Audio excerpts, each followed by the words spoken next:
Hi guys, welcome to another video. আজকে deep fridge সিনেমাটা আমি রিভিউ করব। অর্জুন দত্তের সিনেমা, যে সিনেমাটা সম্প্রতি জাতীয় পুরস্কার পেয়েছে। জাতীয় পুরস্কার পাওয়া ছবি এবং সেটা রিসেন্টলি মুক্তি পেয়েছে।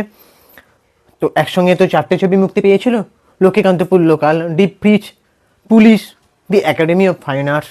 দি একাডেমি অফ ফাইন আর্টস সিনেমাটা তো আমি দেখে রিভিউ করেছি। ডিপ ফ্রিজটা আমি দেখার আগেই সুযোগ পেয়েছিলাম, দেখা হয়নি, ফাইনালি আমি সেটা নিয়ে রিভিউ করছি।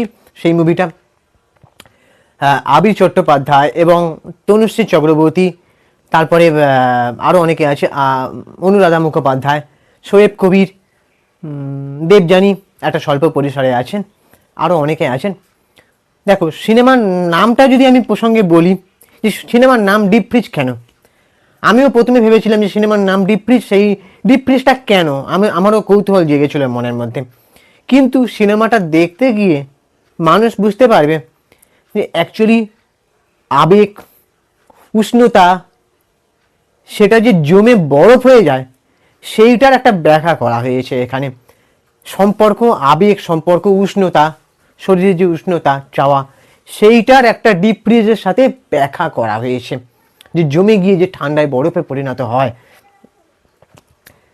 তো এই হচ্ছে মানে সিনেমা। এবারে ব্যাপারটা হচ্ছে, আমি তার আগে বলে রাখি, এই সিনেমার যে পরিচালক অর্জুন দত্ত, সে কদিন আগেই দেখছিলাম সিনেমাটা নন্দনে জায়গা পাচ্ছে না বলে ফেসবুকে পোস্ট করছে। সে লিখেছে যে এরকমভাবে ফেসবুকে পোস্ট করার আমার কোনো উদ্দেশ্য নেই, কিন্তু ছবিটা জাতীয় পুরস্কার পাওয়া সত্ত্বেও, ছবিটা জাতীয় পুরস্কার পেয়েছে, ন্যাশনাল অ্যাওয়ার্ড পেয়েছে, তা সত্ত্বেও নন্দনে জায়গা পাচ্ছে না।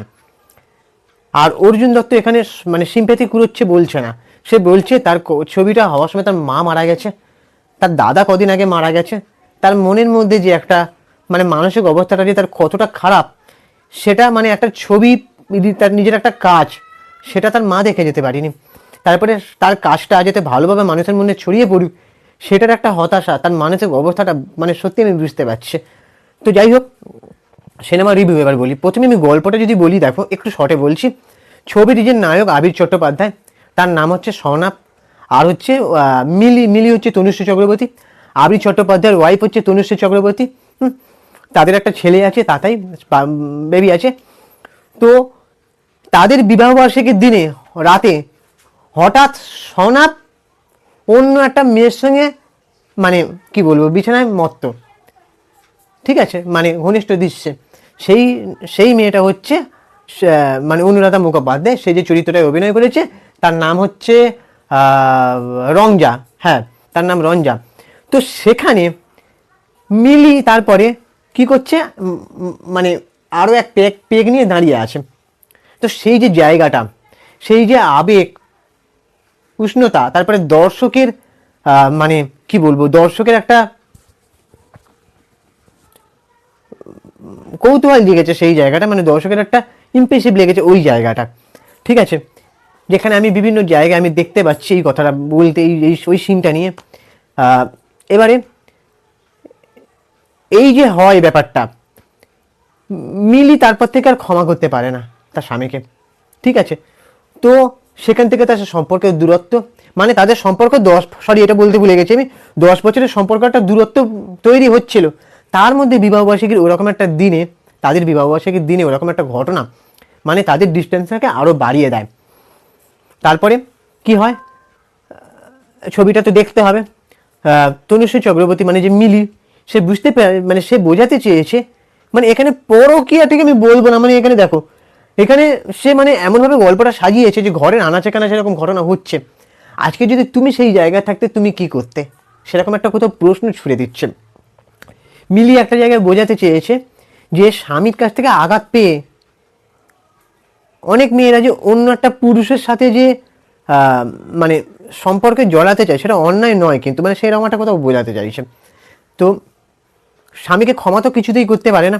এদিকে তারপর থেকে মানে রঞ্জা, মানে সেই সময় যে আবির চট্টোপাধ্যায় যে স্বনাপ চরিত্রটা, তার যে মানসিক অবসাদে সে যেভাবে ভুগছে, ঠিক ওই জায়গাটা রঞ্জা যেভাবে আবির চট্টোপাধ্যায়ের হাতটা শক্ত করে ধরে, তার হাতটা আর কখনো ছাড়েনি, এটাই সিনেমাতে দেখানো হয়েছে।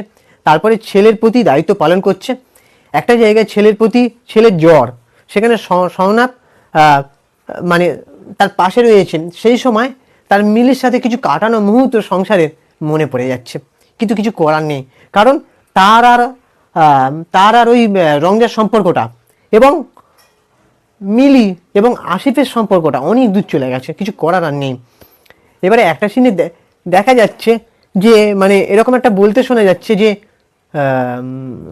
ভুলটার কি ক্ষমা করে দেওয়া যায় না, মানে ভুল যদি হয় তাহলে ভুলটা কি ক্ষমা, এরকম একটা ডায়লগ আছে, সিন আছে। তারপরে সেখানে জিজ্ঞেস করছে মিলি যে আমার আমার জায়গায় থাকলে তুমি কি করতে, সেখানে স্বর্ণাভ বলছে যে যাই হোক আমি থেকে যেতাম। মানে ওখানে আবার দেখা যাচ্ছে যে আবেগের বশে যদি ঘনিষ্ঠ সম্পর্ক কারোর সাথে অ্যাফেয়ার হয়েও যায়, কিন্তু স্ত্রীর প্রতি ভালোবাসাটা কিন্তু সর্বদাই থাকে। মানে তার যে বিবাহবার্ষিকীর রাতের সিনটা, সেটা কিন্তু ভালোবাসা ছিল না, এটাও অ্যাকচুয়ালি বোঝানো হয়েছে, এটাও বোঝানো হয়েছে। সম্পর্কের একটা টানাপোড়েন সুতোয় বাঁধা যে সম্পর্ক, যেগুলো আনাচে কানাচে ঘটে, এইগুলো কিন্তু দেখানো হয়েছে।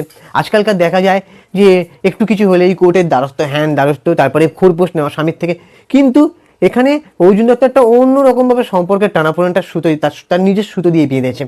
পরে প্রত্যেকটা ক্যারেক্টার যেভাবে সে এস্টাবলিশ করেছে, আর আবির চট্টোপাধ্যায় তার স্বর্ণাভ চরিত্রটা সত্যি মানে ভালো অভিনয় করেছে। এখানে সে বোঝা যায় সে যে কোনো চরিত্রে ফিট অ্যান্ড ফাইন, ঠিক আছে, এটা বোঝা যায়। আবির প্রত্যেকবার ছক ভেঙেছে, আবির চ্যাটার্জি, তাকে নিয়ে নতুন করে কিচ্ছু বলার নেই। সে পরপর কিন্তু ছবি বার করছে, পরপর, আর পরপরই ছবির তার ক্যারেক্টার আলাদা। আবির চট্টোপাধ্যায়কে নিয়ে আলোচনা খুব কম হয়, কিন্তু তাও আমি সেটা বললাম। এবারে ওইখানে অনুরাধা যে রংজার চরিত্রে অভিনয় করেছে, সেও ভালো অভিনয় করেছে। শোয়েব কবির, সেও ভালো অভিনয় করেছে। এবারে পুরো সিনেমাটা দেখতে হলে তো তোমাকে হলে দেখতে হবে। তবে আবেগ আর উষ্ণতা সেটা যে জমে বরফ হয়ে যায়, সেইটা কোথাও একটা ডিপ ফ্রিজের সাথে মানে কম্পেয়ার করা হয়েছে। আর একটা জায়গায় মানে সন্তানের আবদারে বাবা মাকে এক বিছানায় শুতে হচ্ছে, কিন্তু তাদের মান অভিমান গলেনি কখনো। আবার পরের দিন সকাল হচ্ছে, আবার পরস্পরের ইগো কিন্তু চলে যাচ্ছে। এরকম একটা অনেক কিছুভাবে দেখানো হয়েছে সিনেমাটা, তোমরা সিনেমাটা দেখলে বুঝতে পারবে। যাই হোক, অর্জুন দত্ত সিনেমাটা একটা সম্পর্কের গল্প বলেছে, এরকম সিনেমা খুব একটা হয় না, মানে যে যার দিকটা ভালোভাবে খুঁটিয়ে দেখানো হয়েছে। তো এবারে বাকিটা তোমাদের কি ওপিনিয়ন তোমরা জানাও।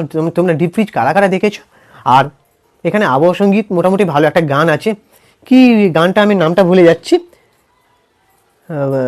ওই দুজনের সম্পর্ক সংসার ভাঙা নিয়ে একটা গান। যাই হোক, তো এবার তোমাদের কি মনে হয় তোমরা জানাও অবশ্যই কমেন্ট বক্সে। আমার চ্যানেলটাকে সাবস্ক্রাইব করে দাও আর বেল আইকনটা প্রেস করে দাও। আর আমি ইনস্টাগ্রামে রয়েছি সিঙ্কি বাবু 2531, তোমরা ওখানে গিয়ে ফলো করে দাও। টাটা, দেখা হচ্ছে পরের ভিডিওতে।